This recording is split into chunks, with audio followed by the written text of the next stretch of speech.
Good evening. Venerable Chodron is still touring parts of Asia. Tonight she's in Singapore. And so we'll continue with our review of the topics that she's already covered. Tonight we find ourselves talking about abstract composites, or otherwise known as non-associated compositional factors, found on page 195. But to get started, let's begin by cultivating a motivation.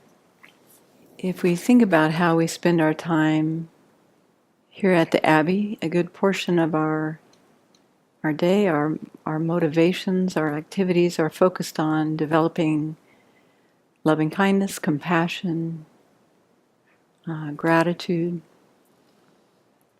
altruistic mind, as well as other qualities like generosity, ethical conduct, patience, joyous effort, concentration. And these are good human qualities that Buddhists and non-Buddhists alike can appreciate and enjoy. But one of the things that distinguishes the Buddhist tradition is the cultivation of wisdom, a particular type of wisdom that can counter the root of all of our suffering. The wisdom that realizes the ultimate nature of ourselves and all phenomena.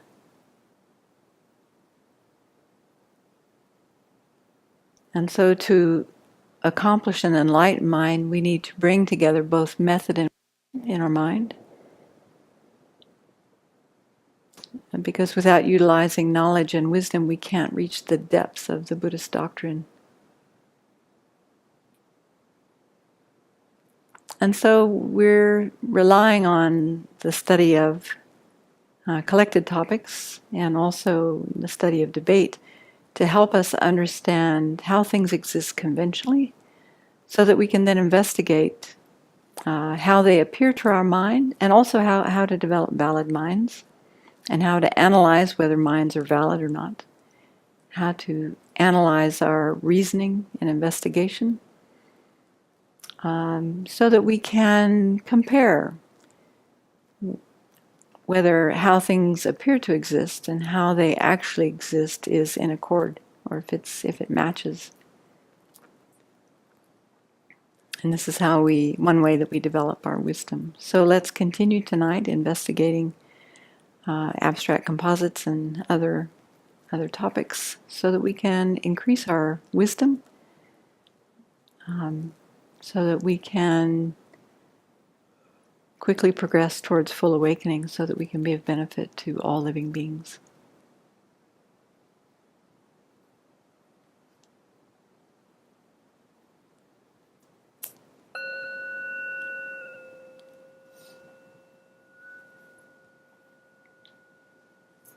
We had one question left over from last week that needed some research, and so the question was, what is the observed object condition when perceiving subtle impermanence? You remember that? So I had a look in mine in Tibetan Buddhism, and this is what Ladi Rinpoche has to say.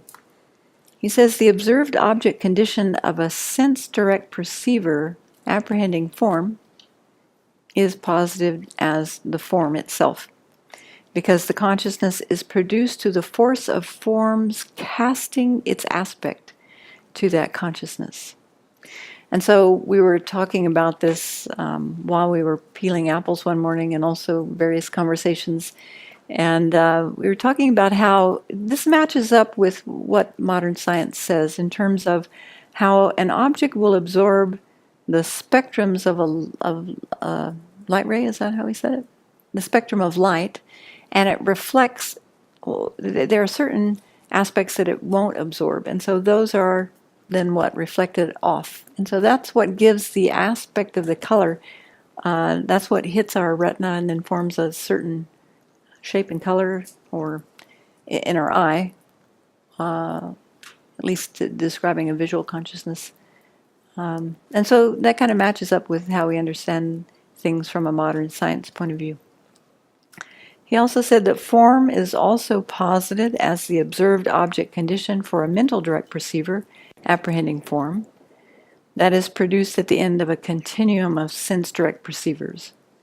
Okay, so we have a few moments of sense-direct perceivers, and at the end of that, there's a brief moment of a mental direct perceiver, and the observed object condition for that mental direct perceiver is also form.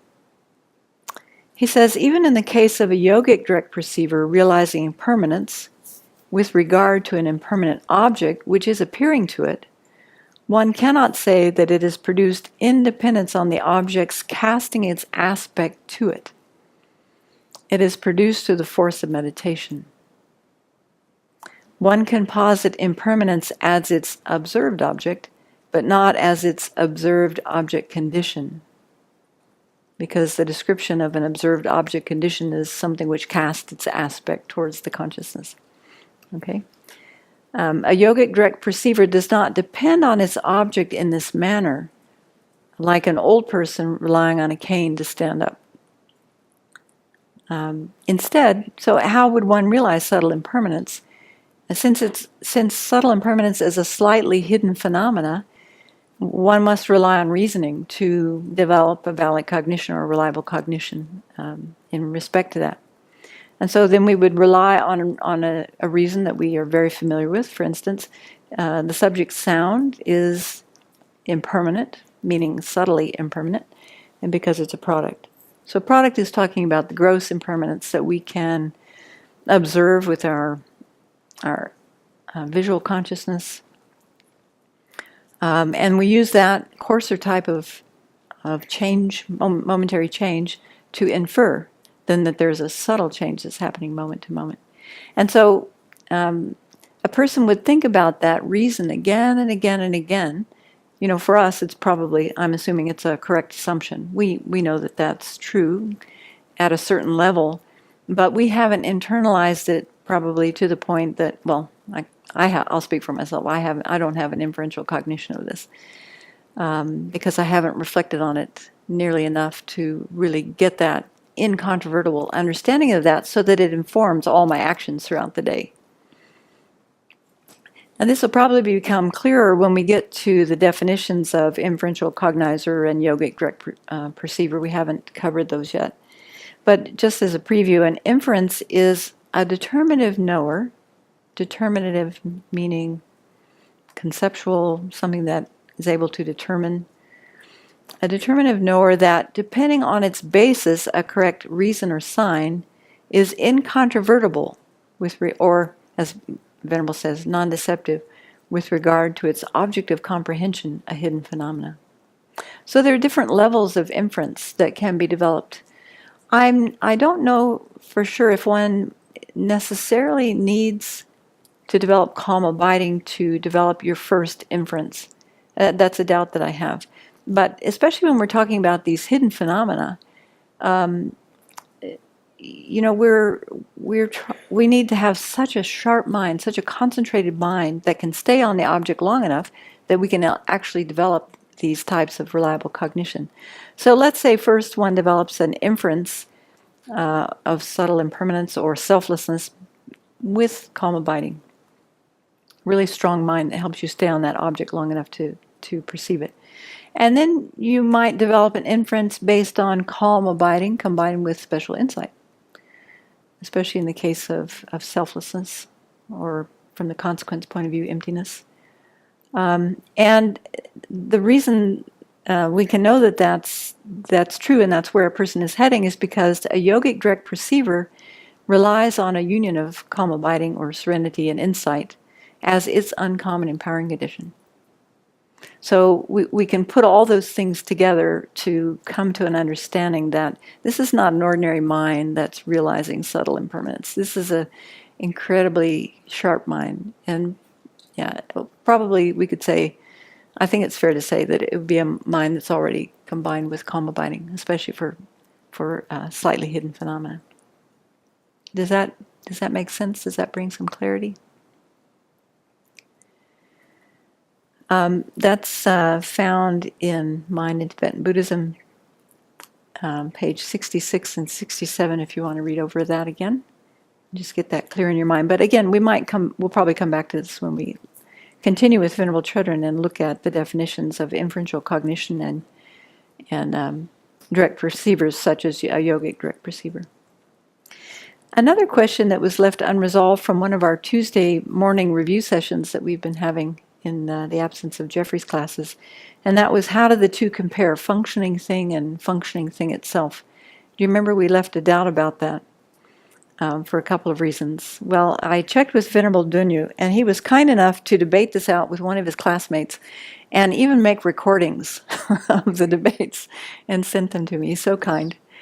And so I was happy to know that, yes, indeed, functioning thing and functioning thing itself are 3P. And whatever is a functioning thing itself is necessarily pervaded by functioning thing. But whatever is a functioning thing is not necessarily a functioning thing itself. Functioning thing itself. Let's just leave out the Yes, it's implying the category, isn't it? Yeah. Yes. So there's lots of debates there that he went through these different permutations and talked about isolates and all sorts of things that I'd have to do a lot more review of to explain to you. But anyway, okay, so we can look at that. Functioning thing and functioning thing itself. What is something that's both? Functioning thing. Exactly. Functioning thing itself. Actually, this is where the wording is really tricky, isn't it? When he debated it with his classmate, the example was functioning thing. So I'm not sure I can explain why that's the case. I think it has to do something with the debate went on, and I didn't have a lot of time to really analyze it, but it has something to do with functioning thing itself is one with functioning thing. Yeah, then we get into isolates, and I can't go any further with that. So, all right, well, we'll come back to this. This is not 100% satisfying. But anyway, something that's both was considered functioning thing itself. Yeah. This is probably beyond what we've studied in, it is beyond what we've studied in collective topics. We'd have to know a lot more about one with, that whole topic of what's one with itself and other things. Okay, but there is something that is a functioning thing that is not functioning thing itself. That we can posit, right? Anything other than functioning thing, the category. So vase, what? Table, yeah. And then there isn't anything that is functioning thing itself that is not functioning thing. And of course, there's lots of things that are neither. Okay, so that's partially concluded. And I'm not sure that our debate book goes into the necessary topics that would be required for us to fully understand that. So if you have interest in that, then probably it's good to pick up the big debate book and do some further study. Okay. So tonight we're picking up with non-associated compositional factors for those of you with the ebook, and page 195 for those with the hard copy. Now, just keep in mind that Venerable Chodron prefers the translation of abstract composites to non-associated compositional factors, so we'll call them abstract composites. And just to help us get in the ballpark of talking about abstract composites, then we'll just start with a little debate. So I know you're raring to go and ready to answer anything I say, right? So all existents are divided into functioning thing and permanent phenomena. All existents are divided into functioning thing and permanent phenomena. You say? Thank you. That was quick. Functioning thing has 3 divisions. Posit those. Form, consciousness, and abstract composites. Yeah, now our text is using the term matter, so yeah, they are synonymous, but so the subject, matter, consciousness, and abstract composites. Okay, so it follows that the divisions of a functioning thing are, I should say it follows the subject, matter, consciousness, and abstract composites are the divisions of functioning thing. I accept. Very good. Okay. Now, just before we jump right into abstract composites, let's let's make sure that the things that we went over on Tuesday, those of you who were there, have stuck. So who can posit the definition of I sense faculty? The subject? And the subject, internal matter. No, visual sense Visual power. sense faculty. I sense faculty. I sense I sense faculty. It's clear internal form that is the uncommon empowering condition to its own effect, a visual consciousness. Very good. So it follows that the subject, clear internal matter, and that is its own uncommon empowering condition for its own effect, visual consciousness, is the definition of I sense faculty. I agree. Okay, good. And what's the definition of mental consciousness? A knower that is produced in dependence upon its own uncommon empowering condition, a mental sense faculty. So it follows the subject, a knower that is produced in dependence upon its own uncommon empowering condition, a mental sense faculty is the definition of mental consciousness. I accept. Okay, good. How about visual consciousness? Who's got that one down without looking in the book?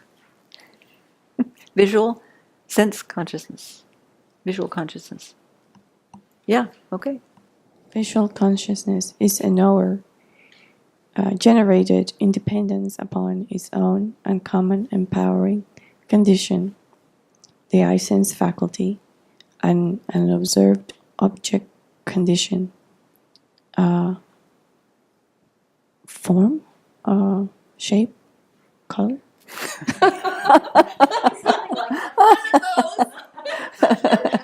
Okay. All right. So it follows that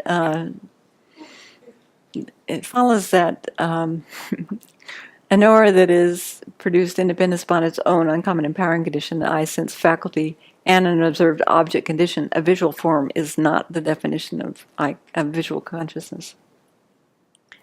Why? Why? Because that's what's posited in our text. Are you really?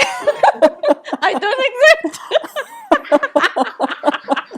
Then we have a debate with Purdue. It's not wise to debate with your textbook. Not in terms of definitions. Okay, so actually the definition was very close, and so so you said generated instead of produced, and instead of saying that the observed object condition was, you were saying it was shape or form. You were kind of guessing. You were in the ballpark. Form, shape, color. It's a visual form. So, It's a yeah, visual form. Which is this one. I accepted your definition, so it should have been okay because I accepted it, right? I thought you said I don't accept. Did you accept? No, you didn't accept. My bad.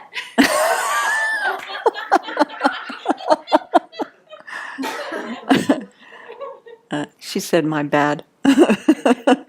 Yeah. Okay. And this is just a gentle way to help each other memorize definitions. And when we do definitions, we're trying to get them very precise, because that's good training for us. And also, it's a good way to make it stick. You know, if you repeat the same definition time and time and time again, you have a greater chance of actually that one definition sticking in your mind and carrying it with you forward. So good, thank you. Appreciate your willingness. Okay, so the definition of abstract composite can't be posited. The definition of abstract composite cannot be posited.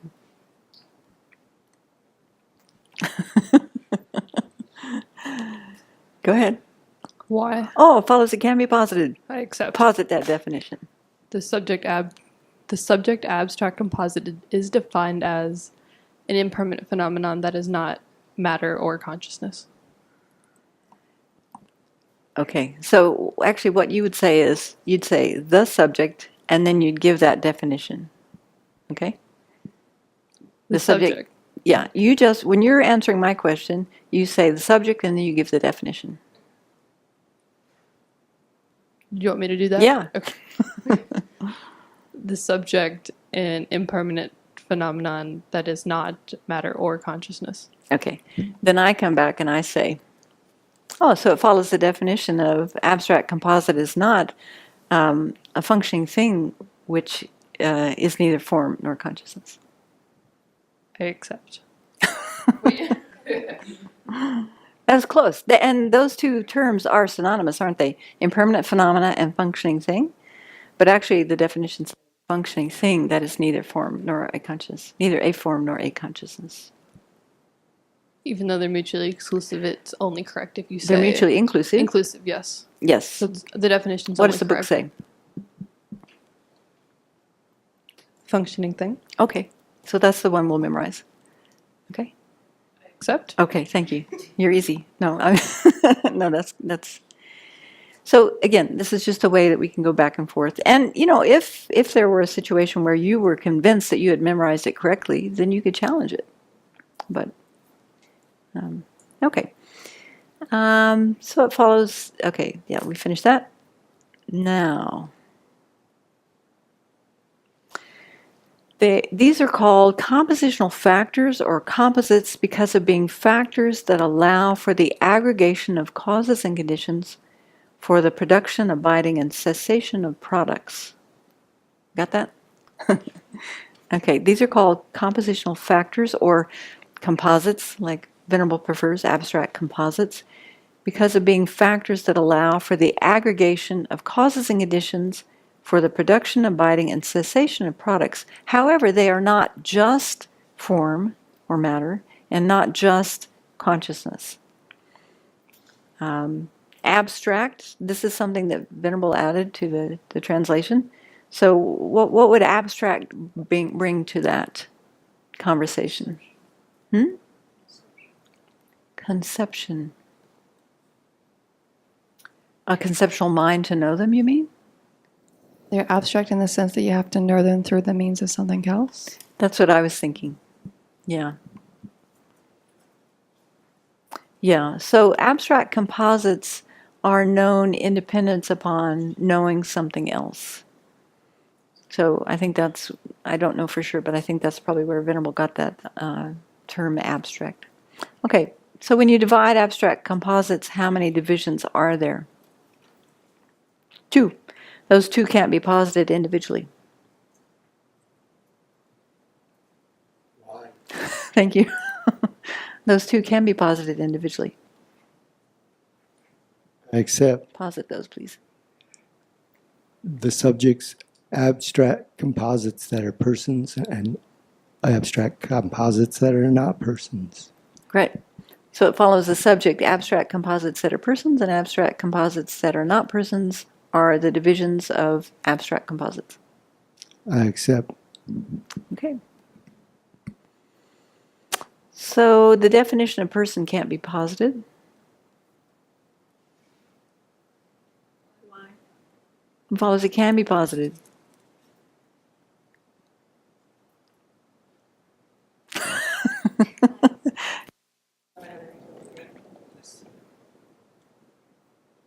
We'll find out.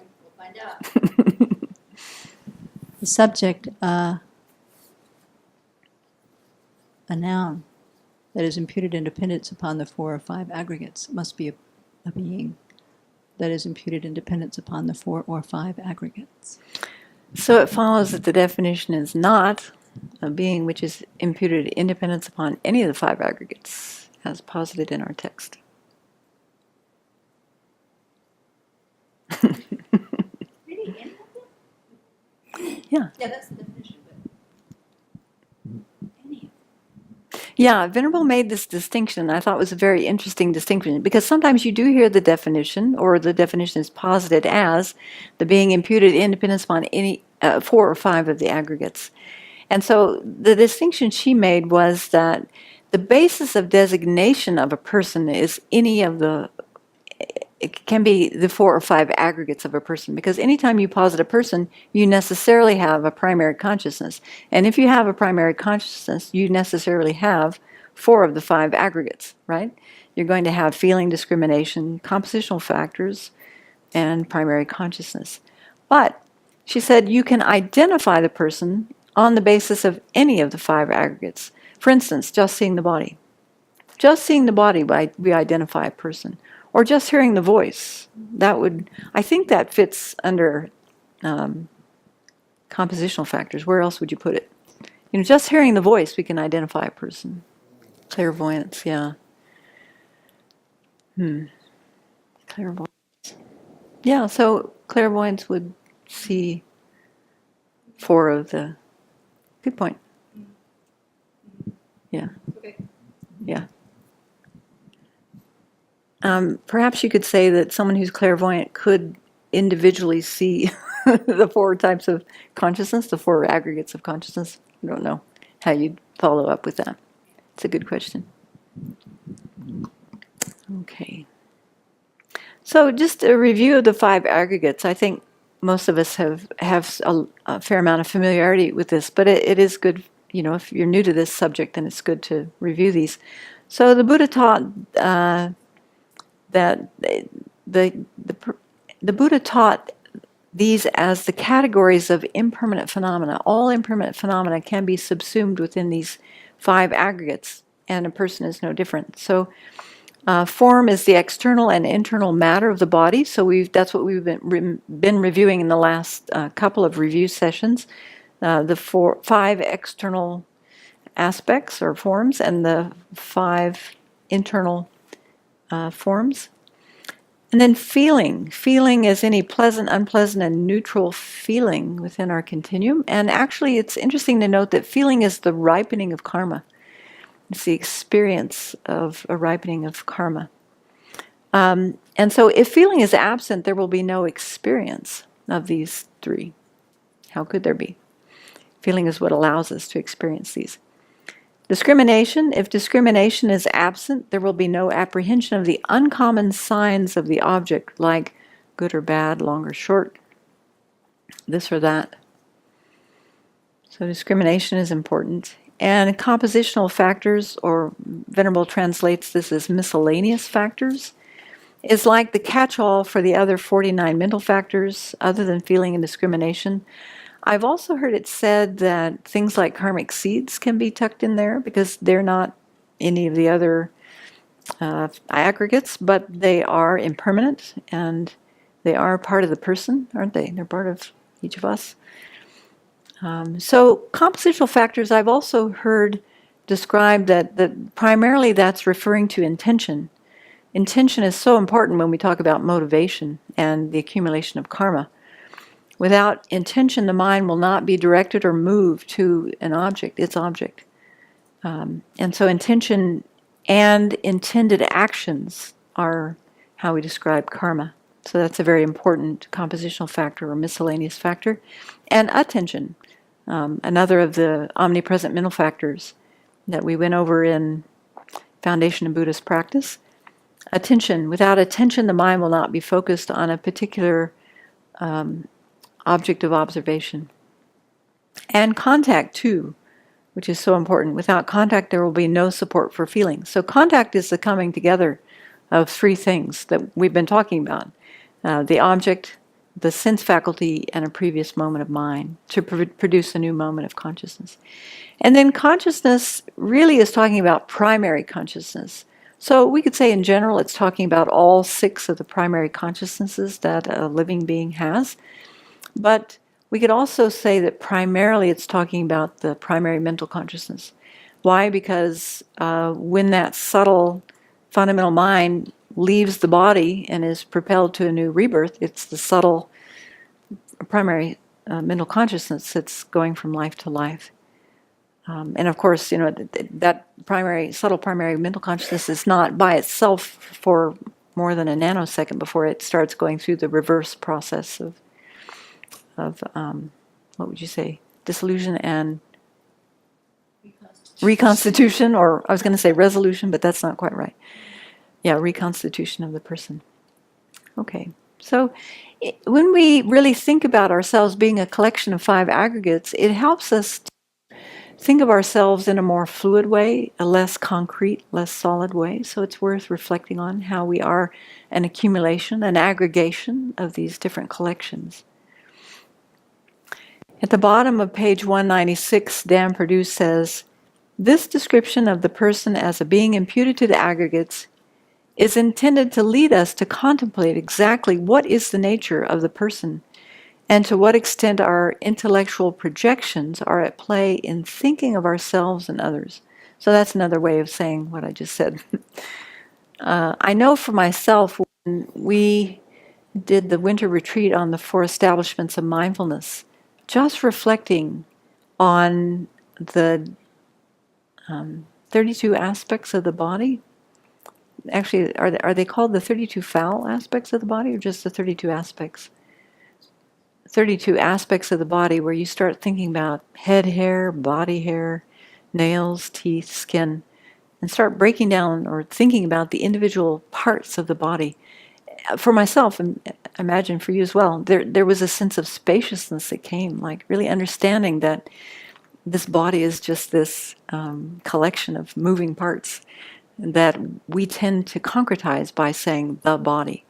But when we start thinking and we spend time meditating on the different aspects, then we begin to understand it differently. We begin to think about it differently and treat it differently and conceptualize it differently. So very helpful in our progress. Okay, so then later on in that section, Dr. Perdue makes a distinction between different types of self. There's a self that is synonymous with the person or the I. We can use self in that regard. But also in the Buddhist tradition, we talk about the self in terms of the selfless, which means that the person, let's talk about the self of the person in that phrase, or in the term selflessness of person. It's talking about, self in that regard is talking about, at the very least, a permanent, unitary, independent self. So really that self is talking about the object of negation, a type of self that we grasp at existing that doesn't exist. And so all Buddhist schools, without exception, will agree that there is no permanent, unitary, independent self as asserted by some of the non-Buddhist schools at the time of the Buddha. And so when we use those terms, then permanent means non-changing from moment to moment or from one moment to the next. Unitary means it's without parts, like prior and later moments of mind or prior and later moments of body. And independent means not relying on causes and conditions. So this permanent, unitary, independent self is what's known as, for the lower schools, what's known as the coarse self of person that, the mind can grasp at. And this is something that all Buddhist schools refute. They all assert a selflessness of person. So from just a little tenet review, from the Middle Way Autonomy School on down, they would all assert this is the coarse self of person, a permanent, unitary, independent self. And then most Buddhist schools, other than the consequent school, agree that the subtle self of person is a subtle self of person would be a self-sufficient, substantially existent self. And so they refute that kind of self. The subtle selflessness of person will be the person's lack of being self-sufficient and substantially existent. So there's only, maybe you remember this from your study with Jeffrey, there's only a sub-school within the Great Exposition School that asserts, it's not that they actually, it's hard to say they actually assert a self-sufficient, substantially existent self, but what is it they say? They say that they assert a substantially existent self that cannot be expressed in terms of being oneness, otherness, permanent, impermanent, and so on. So there was maybe a time or two when the Buddha taught this type of self a person for particular practitioners. This is the skillful means of the Buddha, that if it was of benefit to a particular person or group of people, that he would teach a provisional teaching to help that person make the next step. And so there were this sub-school, the Samidiyas or Vatsaputrians or Namabuas, they have different names. Anyway, they're the only school of thought within Buddhist schools that assert a substantially existent self. All other schools, middle way autonomy and below, say that the person is an imputed existent, but that the aggregates are substantially existent. And then, of course, middle way consequent school asserts that both person and the aggregates are everything is imputedly existent, all phenomena. So that's a little tenet aside, just because it came up in our text. Okay. So then when we divide persons, how many divisions are there? Do you remember? 2. Those 2 cannot be posited individually. It follows those 2 can't be posited individually. You say the subject. The subject person can be divided into superior beings and common human beings. Okay. So when you're answering, you say the subject, superior beings, and ordinary beings. Mhm. Yeah. And then I say, so it follows that the subject, superior beings, and ordinary beings are the divisions of person. I accept. Okay. So common beings. Persons here are divided in terms of their levels of realizations, not by birth, not by wealth, not by power, not by strength, not by political party, nothing else, just levels of realization. Well, not just, how amazing, levels of realization. So Arya beings or superior beings are those who have had a direct perception of selflessness. Yeah. A direct perception of selflessness. And then common or ordinary beings are those who have not attained a superior path. They haven't attained the path of seeing or above. And so they're considered common or ordinary. Now, I have a doubt about this in my mind. I remember there were a couple of different understandings of ordinary being depending on the context. But here, this is the context we're working with, so we'll just stick with this. But you might find that in other areas of study that ordinary being, or sometimes they're called childish beings, might have a different connotation. And then Venerable reminded us she reminded us of using these terms correctly, that there are 3 realms, right? There are 3 realms. Sometimes we talk about 6 realms, but actually the correct way of talking about this is that there are only 3 realms. The desire realm, form, and formless realms, but there are 6 types or 6 classes of beings. Sometimes we talk about the 6th class of beings within the desire realm, right? So we have hell beings and hungry ghosts, animals, human beings, demigods, and gods. But also we would classify in the form and formless realms, form realm gods and formless realm gods. Gods with a small g. And so we could say in general then that there are 6 types of beings, because there are beings that have the basis, or common beings that have a basis of a god, like of all 3 realms, the form, formless realm, and desire realm. Does that make sense? Is that too fast? Okay, that should be pretty familiar. Okay, what's your doubt? Isn't it being classified on the basis of the body? Hell being body, hungry ghost body.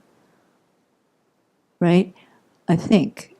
That's what I'm thinking. But anyway, so, and this is the first time I ever had this doubt before, but if the form realm gods, the desire realm gods, the form realm gods, and the formless realm gods all would have, I think, distinctly different form. Formless realm definitely, but the form aggregate of a form realm god as opposed to a desire realm god would probably be different. You know, what comes to my mind immediately is we talk about how human beings can have a form realm mind if they achieve calm abiding and then, progress towards the first absorption. So it seems like it's based on the mind, not the body. That's what comes to my mind. Between the desire realm and the form realm, that should be very different too. And they're still gods. Either way, the bodies are a lot more subtle in the form realm than the desire realm, but so are the minds. Mm-hmm. Yeah, the minds are different in terms of what mental factors accompany those minds and what they're focused on. Yeah. And their capacity. Yeah, so again, I think it's still based on the mind. Okay. Because if, in that case, I mean, this is the recalling when people say, when a God, a hell realm being, for example, is that literal or is that just a state of mind? Then the teaching is that, yes, indeed, there could be a human person with a mind that is hellish, but it is not the same thing as a hell being, and that somehow that's characterized by the body of the hell being itself. So I'll see if I can find where I got this. I haven't really thought about this, so I'm thinking out loud here. When we talk about, let's say, an animal, for example, that mind is going to be limited. That mind has the same capacity as a human mind, but that mind is going to be, the mind of an animal, is it only based on the limitations of that nervous system and brain, or something else? So I see your point. Yeah. Okay. Also, when we talked about this, is it in the book even? Yeah, he mentions, when he's listing these six, he says 6 types of common beings have the basis of a migrator. Having the basis of a migrator are common beings having the basis of a hell being. Common beings having the basis of a hell being, huh? Which would be the 5 aggregates. Yeah.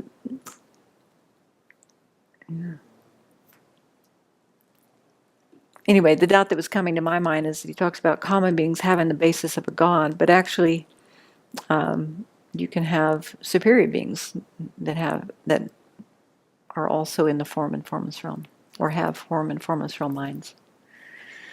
Okay, well, write that down. Okay. Okay, so then there's a section on superiors or Aryas. I think Aryas is the term that, I'm not sure, is in the text that we just covered. Do you remember, did Venerable use Arya being or superior being? Arya is more common, and that's what she uses. All right, so how many types of Aryas are there? I guess you could answer this in different ways, but okay, so pick one way.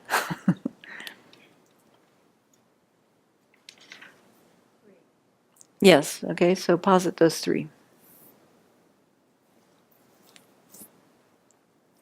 The subject here, Aryas, Pratyeka Buddha Aryas and Bodhisattva Aryas. Okay.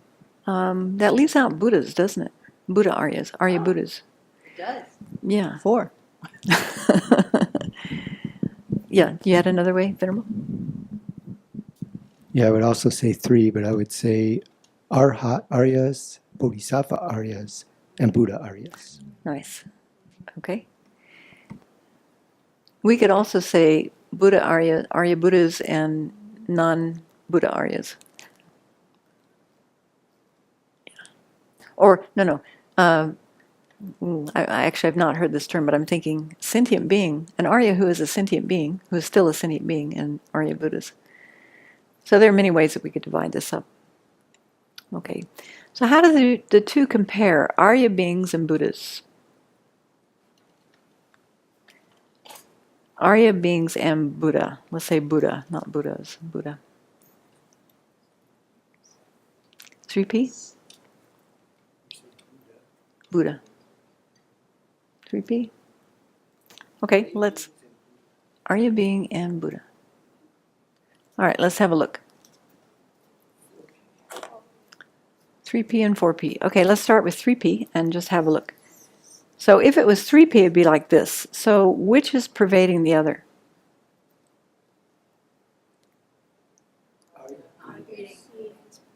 Arya being pervades Buddha.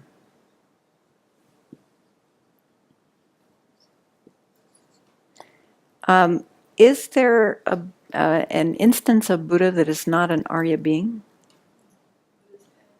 Buddha's hand, for instance. Right. I said Buddha. I switched it. Okay. So Arya beings and Buddha. What's something that's both? Or an Arya being and a Buddha? Shakyamuni Buddha, for instance. Or we could say in general, Arya Buddha and Arya Buddha. So just saying Buddha does not necessarily mean that it's a person, right? If we think about the 4 bodies of a Buddha, only 2 of them are Arya beings, right? Samokkakaya, or the enjoyment body, and the Nirmanakaya, the emanation body. Those are bodies, so those are necessarily beings, persons, and so those would be Arya Buddhas. But there's also the wisdom Dharmakaya, the essence Kaya. Those are Buddha, or like you said, Buddha's hand, Buddha's finger, anything about the Buddha. Buddha's consciousness, omniscient consciousness, that's not a being. It's just part of a being. And then Arya beings that are not Buddha, of course, we have different different examples or instances, like an arhat, a hero arhat, solitary realizer arhat, a bodhisattva on the path of seeing or the path of meditation. Many examples. So as we were saying before, when we're doing comparisons, it's important to understand and even to write out what is included. You know, when we're new at this, what is included within each of those categories? And that's going to help us answer the question. So had we done that, then we'd say Arya beings, and we could say, you know, as you brought up, there are arhats, and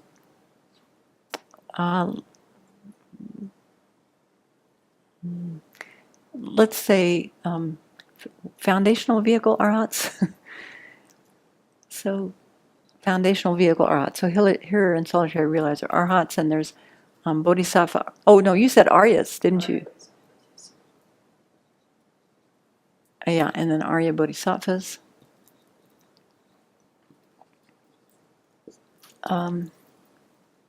And Buddha, Arya Buddhas.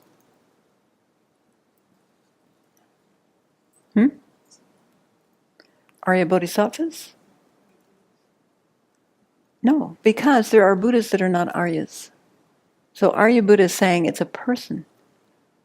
If it's a person that's a Buddha, they're an Arya. Mm-hmm. So there's no Arya Buddhas that aren't, there's no persons that are, no Buddhas that aren't Aryas. There's Buddha as our bigger category. Oh, I see. I think that's an English thing. Yeah, I see what you're saying. But we're using, we're using just the word Yeah, it's Buddha awkward. without a, It's awkward to say Buddhas when you're not talking about a person. That's what you're saying, right? Like if you're talking about all the Buddha's fingers, you're not calling those Buddhas. no, But you're actually talking they are. about things that are Buddha as a quality. Things that are Buddha. They are Buddha. But Are they Buddhas? I don't know. These are semantic questions that I can't answer. Okay. Arya beings, we also have, well, okay. Yeah, that's fine. And then Buddha. So like we have the four Buddha bodies, like wisdom Dharmakaya and essence Kaya. Is that the term you use? Nature Dharmakaya? Nature truth body. Thank you. And wisdom truth body. Okay. And then the Samokkakaya and Nirmanakaya. Also, let's just say Buddha's finger, Buddha's hand. And knowing that that also means other parts of the body, Buddha. Is there anything else that's Buddha? Feeling in the retinue of an Arya Buddha? Or, yeah. Buddha's desire to help sentient beings. Mm-hmm. Buddha's enlightened activities, are those Buddha? From memory, so this may be incorrect, but I think in Precious Garland, it's anything that's a manifestation of the enlightened mind is Buddha. Is Buddha. So a bridge, like any object that the Buddha would manifest as, or anything in the mind, like the wish to benefit others would be Buddha. So we're talking about enlightened activity. Those would be actions. Yeah. Okay, there's another doubt. Don't you love it? Write that down, please. Okay, so like I said, these are Arya Buddhas. They're beings. So if we're making our list like this, then we can say, oh, look, there's some overlap. Okay, there's something that's both. And anytime you can see that there's something that's both, then you've eliminated which of the two possibilities. They're not going to be mutually exclusive, and they're not going to be 3P. Oh, wait, no, they could be 3P. Okay, so they're not going to be mutually exclusive. Okay, so then we go to see, is there something that is one, not the other? We can find that. And if there's something that's the other that's not the one, then we know we've got 4P. 4 possibilities. Shorthand for 4P. Sorry, I didn't mean for that to be a trick question. Sometimes they come out that way. All right. So that covers abstract composites that are persons. And now we'll look at abstract composites that are not persons. And so Jeffrey Hopkins has a wonderful list in Meditation on Emptiness on page 268 to 271. He covers this topic. There are 23, and I suspect that these were given in sutra. Yeah. To answer. Mhm. Venerable writes that, Geshe Techok writes, Buddha is an ultimate quality that has arisen from its cause, the fulfillment of the two collections. So then arguably enlightened activity has arisen from the two collections, so it would be Buddha. It doesn't list in the paragraphs here enlightened activity as an example, but it seems to fit the bill. Okay, let's confirm that. It goes on to say that Buddha includes the 4 Buddha bodies, and each of the 4 is Buddha. In general, a Buddha's hands, arms, the 32 signs, and so forth are Buddha because they are Buddha's physical qualities. Similarly, the 21 unpolluted wisdoms in the continuum of an Arya Buddha are Buddha. And wisdom is not an action. No, but it's a mental capacity. That's what I was getting at. Yeah. Okay. Well, it's an interesting, inquiring minds want to know. So we'll keep looking to cut that doubt and come to some conclusion. Okay. So have you thought about this list of 23 since we went over it? You think they're strange? They are rather strange. They're not the usual ones that we come up with when we think what are abstract composites that are non-persons. Usually we think about things like democracy, person, well, no, not person, democracy, time. What are some other common ones that we throw around? I guess those are the 2 main ones. Functioning thing. Was that what you were going to say? Yeah, functioning thing and all the synonyms of functioning things. So like impermanent phenomena and, okay, come on, what are those synonyms? Impermanent phenomena, functioning thing, specifically characterized phenomena, ultimate truths, product, compositional phenomena, composed phenomena. I've got 7. We need one more. Manifest phenomena. Manifest phenomena are impermanent phenomena. Yep. Yeah. Only impermanent phenomena are manifest phenomena in this school. Yeah. Okay, good. And also cause and effect and condition. Good. All right. Yes. As far as something that's an abstract composite, we tend to talk about the Abbey as if it's this place or these buildings, but I would think it's an abstract composite. It's neither the buildings nor the people. When you start to ask, what Nor is without. Sravasti Abbey, it's hard to really conclude what it is. And I think of Sarah having been moved. They, Uh-huh. the build, Sarah Monastery. the rubble is still in the one place, maybe even some of it being restored, Uh-huh. but the monastic college is somewhere else now. Yeah. And it's not the same people that it was in 1959 either. Or Yeah. Yep. Yeah, that's an interesting question to play with. What is Sravasti Abbey? Well, it's impermanent, isn't it? Because we know the abbey is constantly changing. The buildings are constantly changing. The land is constantly changing. The people are constantly changing. Even the function is constantly changing. So it is an impermanent phenomena, and it's not just form.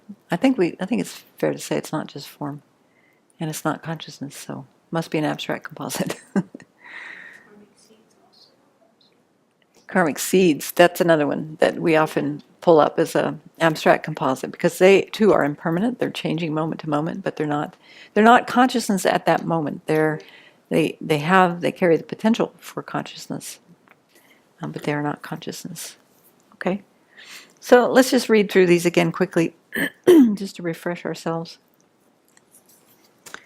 The 23 are called designations to states. So the first one is acquisition.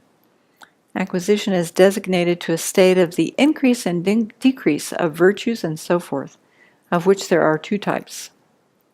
Finding acquisition, which is a new attainment of such increase or decrease, and possessive acquisition, which is the retention of it. We want possessive acquisition of virtues. Okay, so acquisition. It's impermanent, isn't it? If we're acquiring something, it's impermanent. But it's neither form nor matter, or form nor consciousness. Absorption without discrimination is designated to a state involving a lack of coarse feelings and discriminations associated with the third concentration and below. It is produced in dependence upon the fourth concentration by common beings only. It's produced in dependence upon the fourth concentration. Mm-hmm. Okay, absorption of cessation. So these need to go in a list somewhere, so that when we have this question, what are absorptions? What's included within absorptions? If we were comparing absorptions and cessations or something, absorptions and concentrations, then we could pull these out. Absorption of cessation is designated to a state achieved only by superiors, in which there is a lack of the coarse feelings and discriminations associated with the peak of cyclic existence. Okay, so it sounds like the peak of cyclic existence for Arya beings. Absorption of cessation is designated to a state achieved only by superiors, in which there is a lack of the coarse feelings and discriminations associated with the peak of cyclic existence.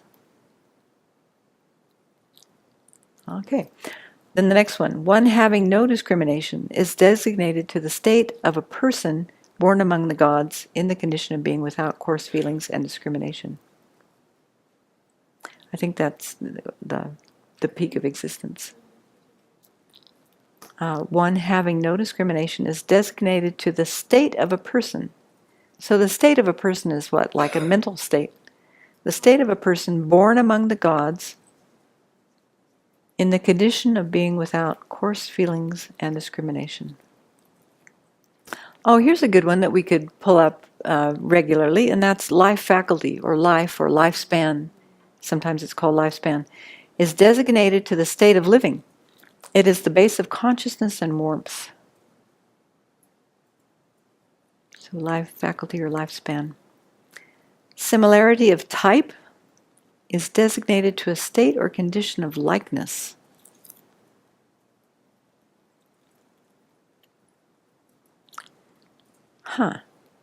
So if we were saying that two things were alike, like impermanent and impermanent phenomena and functioning thing are alike.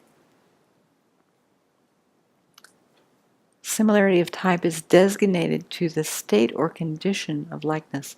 So the likeness of two things is, I guess, impermanent. What about the likeness of emptiness of cup and emptiness of Tenzin? Would they have a similarity of type that is an abstract composite? I don't know. Okay, birth. All right, that's another one we can pull up regularly. Birth, aging, duration, and impermanence are designated two states of the characteristics of things. Birth, aging, duration, and impermanence. No, there's four there. Birth, comma, aging, comma, duration, impermanence. Groups of stems, groups of words, and groups of letters are designated to various states of verbal conventions. Stems are bare names without case endings, for those of you who speak Sanskrit. That would be important. Whereas words are stems with case endings. Doesn't say what groups of letters are. I guess those are words. The state of an ordinary being is designated to one who has not attained the qualities of superiors. Okay, so we could also think of that one. We have the state of an ordinary being, and that is an abstract composite. It's impermanent. It is impermanent, thank goodness. That's why we can become Aryas. Continuity is designated to the non-interrupted state of a continuum of causes and effects. Continuity. That's another nice one.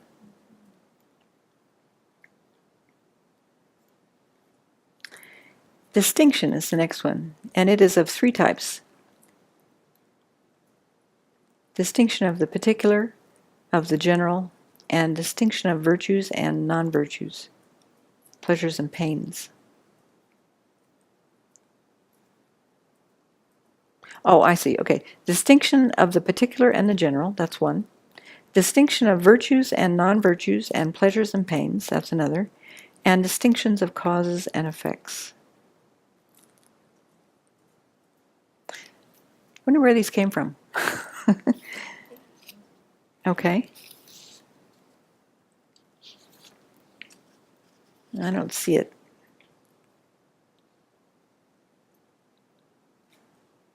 Relatedness is of three types.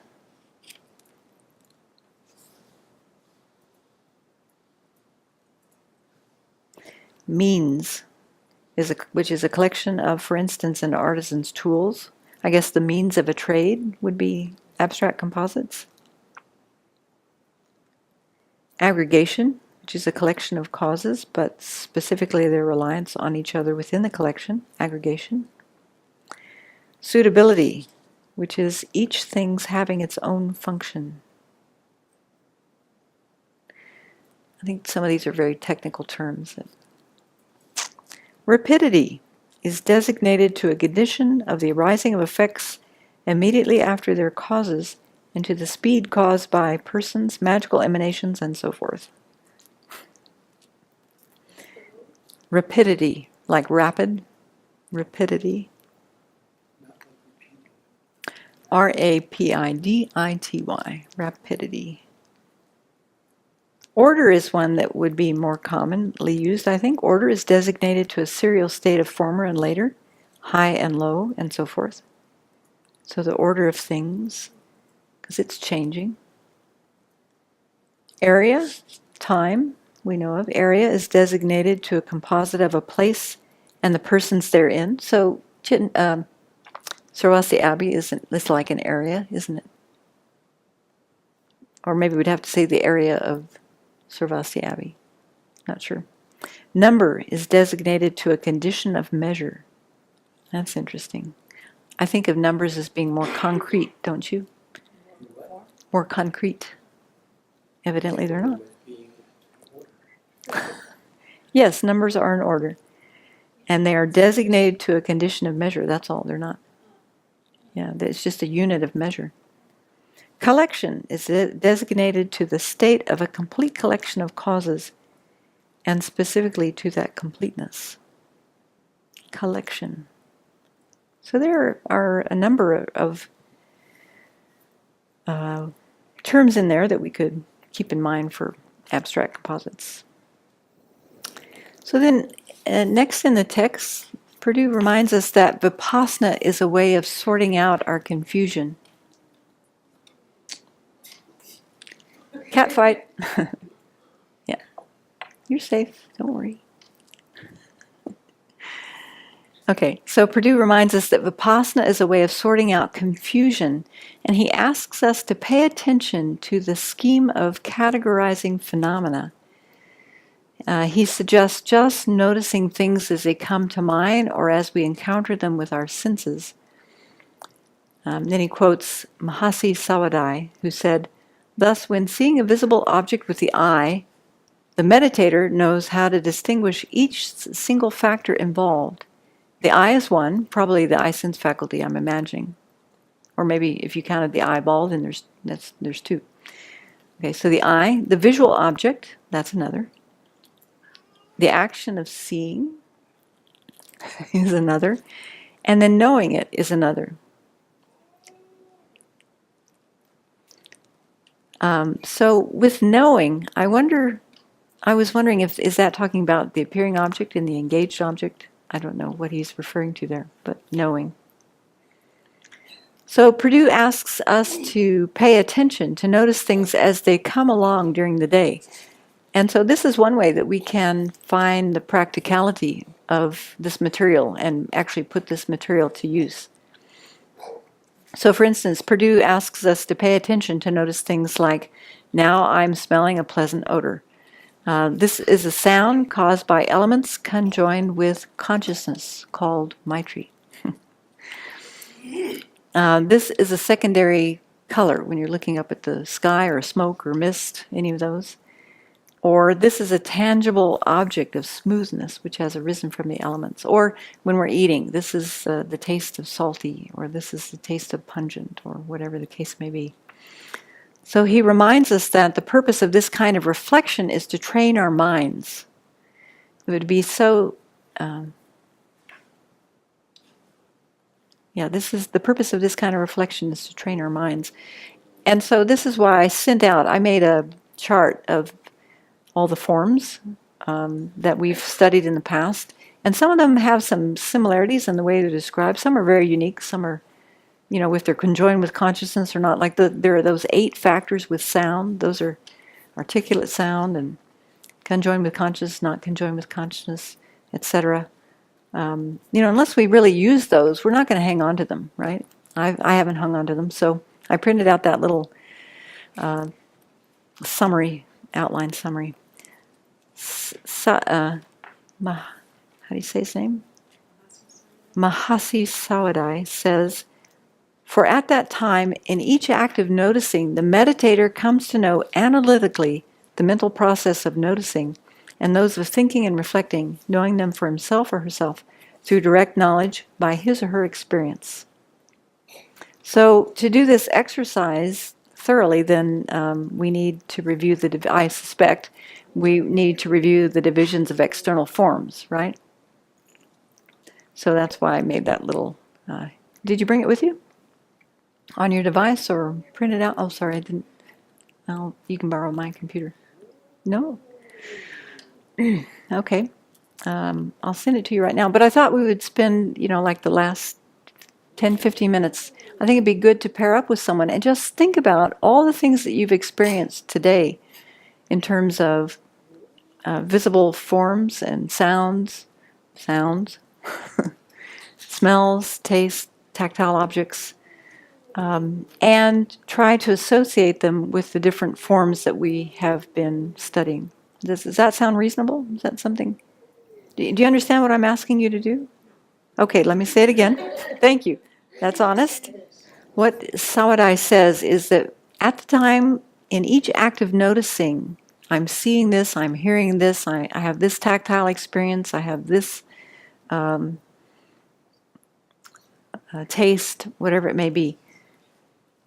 In each act of noticing, the meditator comes to know analytically the mental process of noticing. So we're noticing, for instance, the examples. Now the example he gave, the eye, when seeing a visible object with the eye. So for instance, seeing the form of Maitri. you try to think about everything that's involved, like the eye, so the eye sense faculty. I'm using the eye sense faculty. I'm seeing a visible form. I'm using the action of seeing.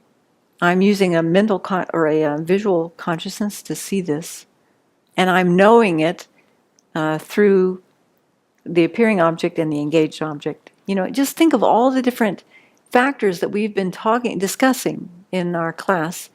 And just, like he said, the meditator, this is what the meditator does to make this a very practical experience so that it's not just left in the book like, oh, we're memorizing all these lists and I never use them. Okay, so here's how we use them. Or Purdue says, pay attention, notice things as they come along during the day. Like Venerable Chodron actually has been very good in bringing up some of these examples where you can tell she's using different consciousness, different sense faculties, and she's highlighted them for us to give us an example of that. So what I'm suggesting is that we just pair up and think about the things that you experience through the day, and then talk about, okay, there was this object, this sense faculty, this action, this knowing, that sort of thing. Does that make sense now? Let's see if I can find it in the book. It's the exercise 10.1 on page 202, if that helps. I'm glad that you're so into this. You can see the application for this, can't you? You could spend a whole day just analyzing the things that we're experiencing.